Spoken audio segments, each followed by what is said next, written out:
연경의 나새끼 키우기 16화 쪼대로 살기 당당하게 나아가기. 여러 가지 일을 하고 여러 가지 생각을 하며 지내고 있다. 최근에는 남편과 좀 다투기도 했고 체력적으로 많이 부치기도 해서 자괴감에 빠졌다. 오늘은 채널A의 어떤 기자님이 인터뷰 요청을 해오고 27일 수요일 채널A 저녁 뉴스에 보도가 되었다. 인터뷰 일부와 내 채널 영상이 나왔다. 비록 채널명이 연경의 나 키우기로 순화되어 나가기는 했지만 통화하면서 낮은 직급 공무원들의 여러 가지 어려운 부분도 이야기했는데 기사의 주제와 관련된 것만 나가서 조금 아쉽기도 했지만 정책에 대한 설명이라서 이해한다. 하지만 그 정책이 실효성이 있을지 의문이다. 연공서열 문화를 없애자는 정책인데 여전히 보수적인 분위기에서 그게 정상적으로 기능을 다할 것인지 회의감은 들었다. 실효성 있는 것은 급여를 인상하는 것이 맞는 것 같다.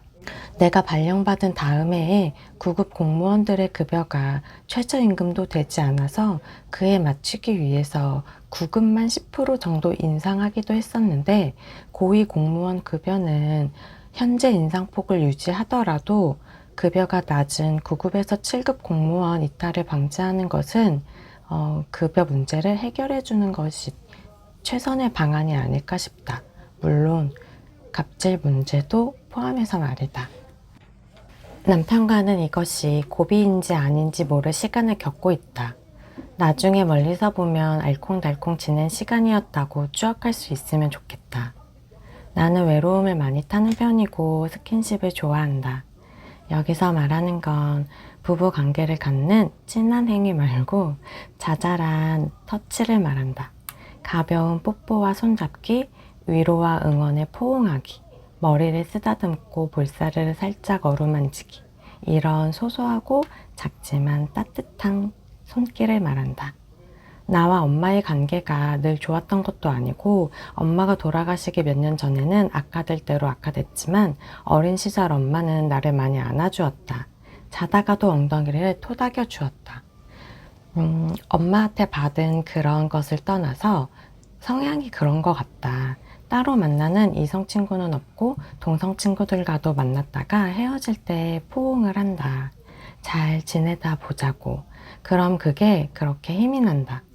그런데 남편은 이런 부분이 달랐다. 다름을 수용하고 인정해야 한다고 하지만 점점 외로워지는 기분이 들었다. 이 부분은 수용해야 할 부분이 아니라 개선해야 할 부분이라고 생각이 되었다. 내가 디저트 숍을 하면서 피곤해 골아떨어지기 일쑤였고 남편은 남편대로 회사 일에 바빴다. 그러면서 작은 스킨십들이 원래도 엄청 많은 편은 아니었지만 더 줄어들었다는 걸 알았다. 그래서 노력했다. 뽀뽀하자고, 포옹하자고 했지만 남편은 덥다고 은근슬쩍 밀어내기도 했다. 남편은 대수롭지 않게 생각했지만 내 딴에는 몇 개월 노력했고 그러면 나아질 줄 알았는데 더 조금씩 슬퍼졌고 외로움은 깊어지고 조금 상처가 되었다. 이러다가는 완전히 사랑의 불씨가 꺼질지도 모른다는 생각이 들었다.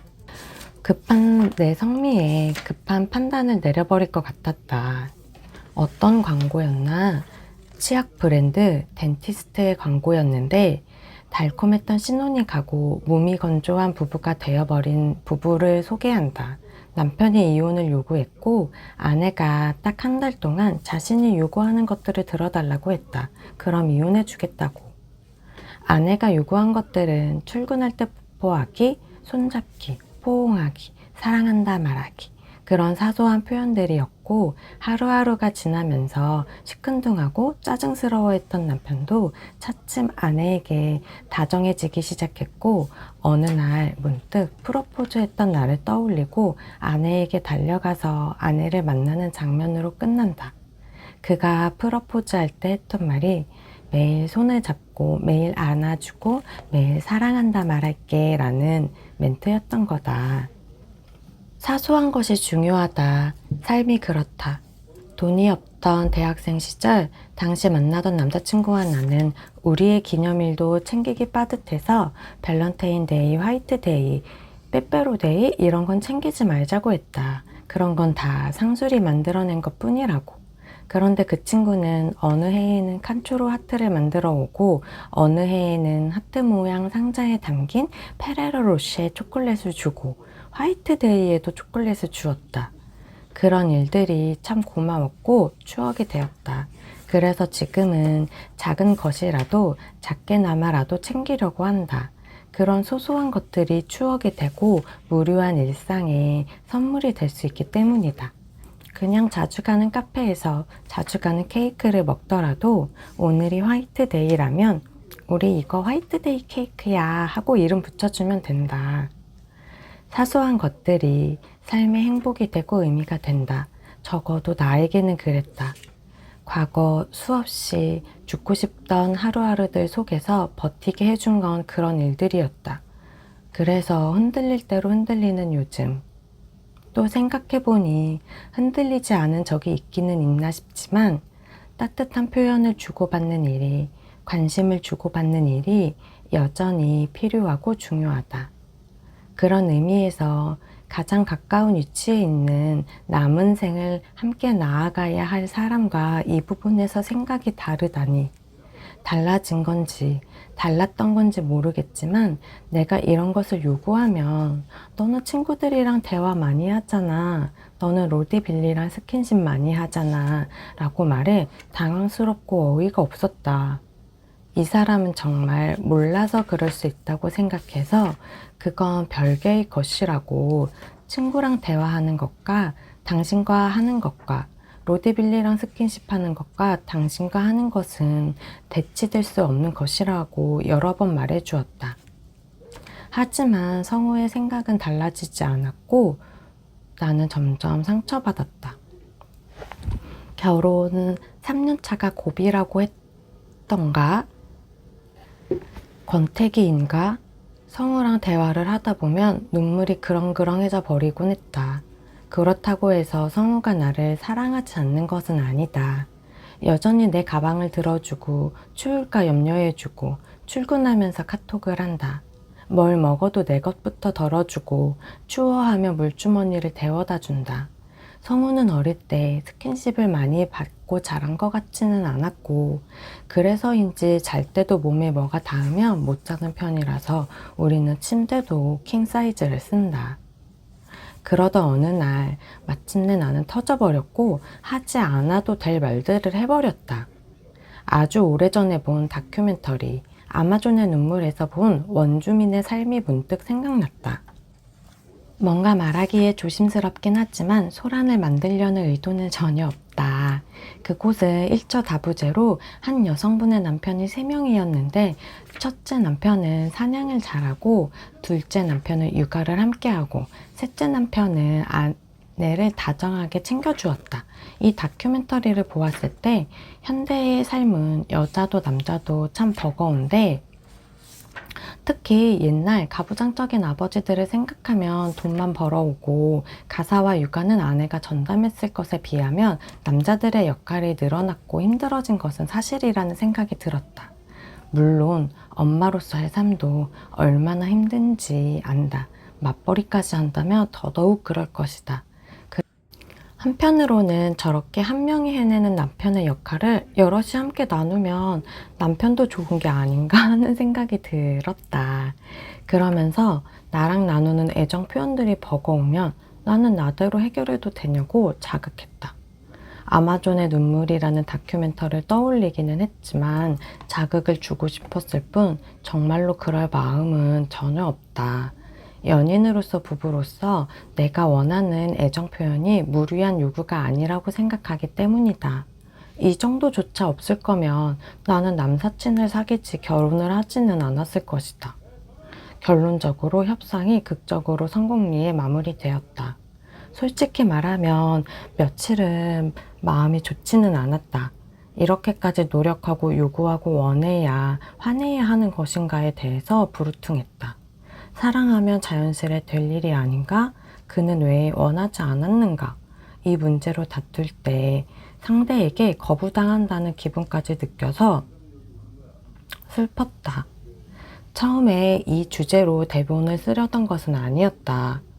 나의 근황과 내가 요즘 겪는 것들을 나누고 요즘 찌그러지고 쭈그러진 나를, 그리고 나와 비슷한 마음인 분들이 있다면 일으켜 세우는 이야기를 하고 싶었다.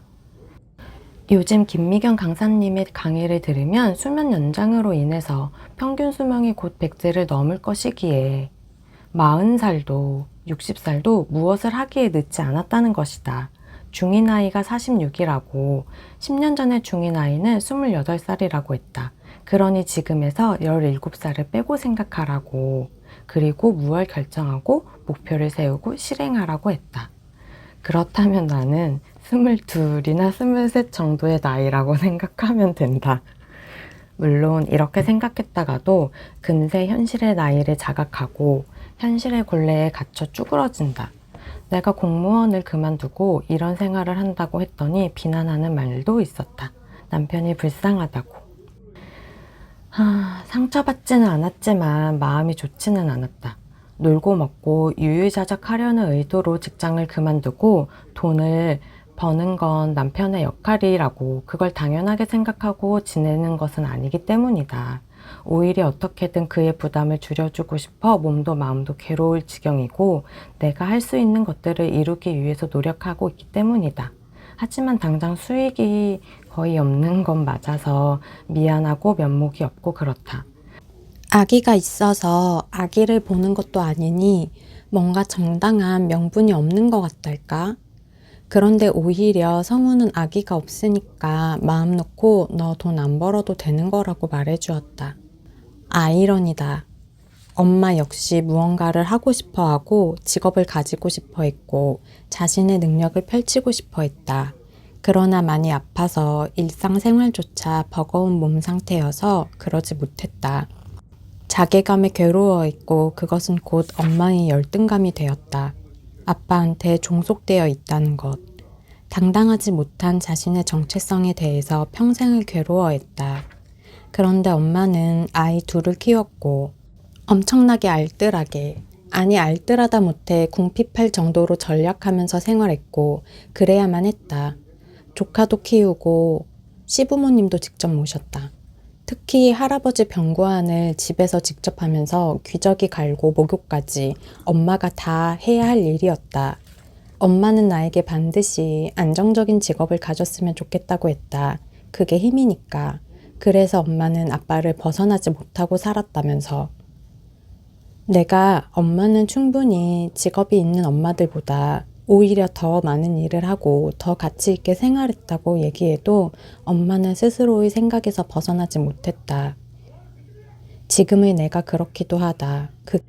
남편의 도시락을 싸고 웬만하면 집밥을 해먹고 김치도 담가먹고 되도록 집안일을 많이 하려고 하고 나의 일을 하기 위해서 많이 생각하고 그게 무엇인지 찾기 위해 여러 시도를 하고 있지만 그럴듯한 결과 하나 없다는 것이 남편에게 미안하고 폐를 끼치는 기분이다.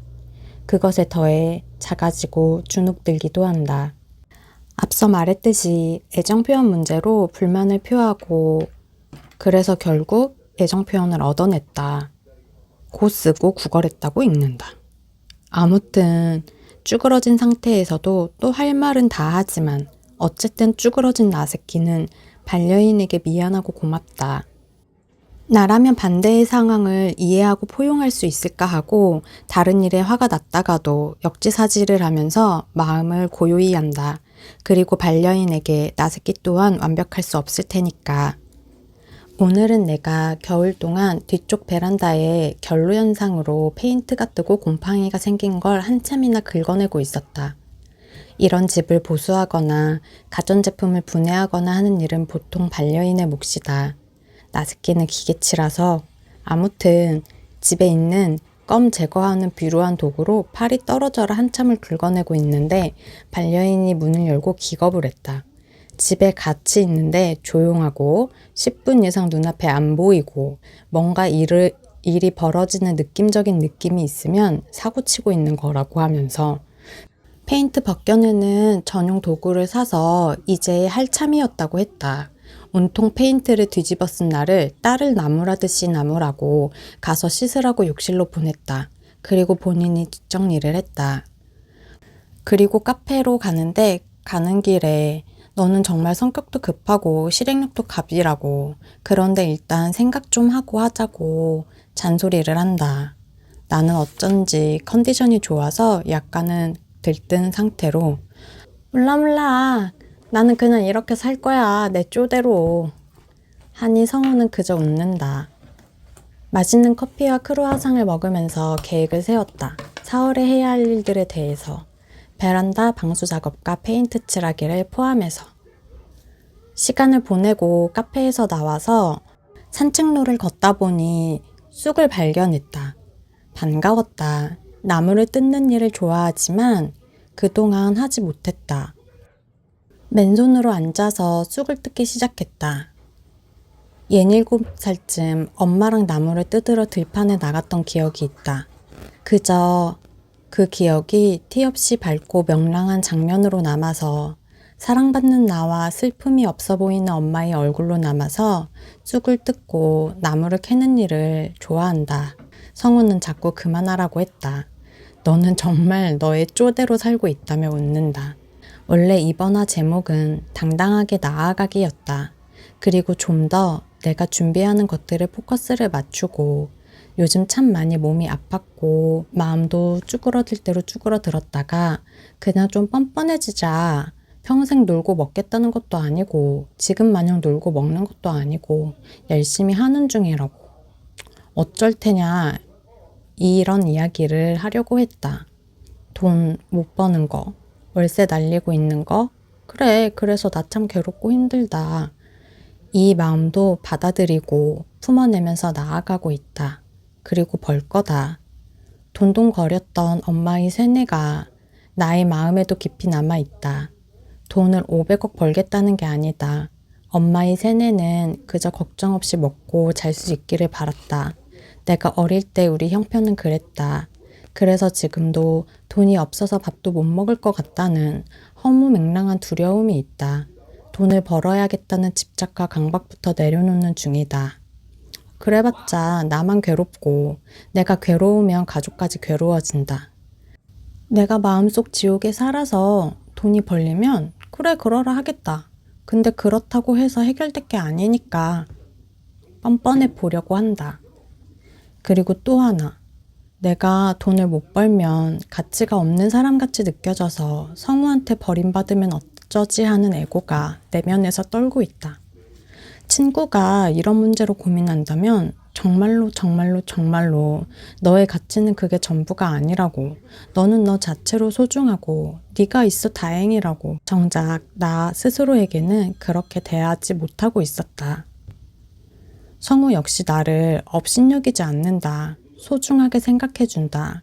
그런데 나의 내면의 목소리가 나의 에고가 괴롭힌다.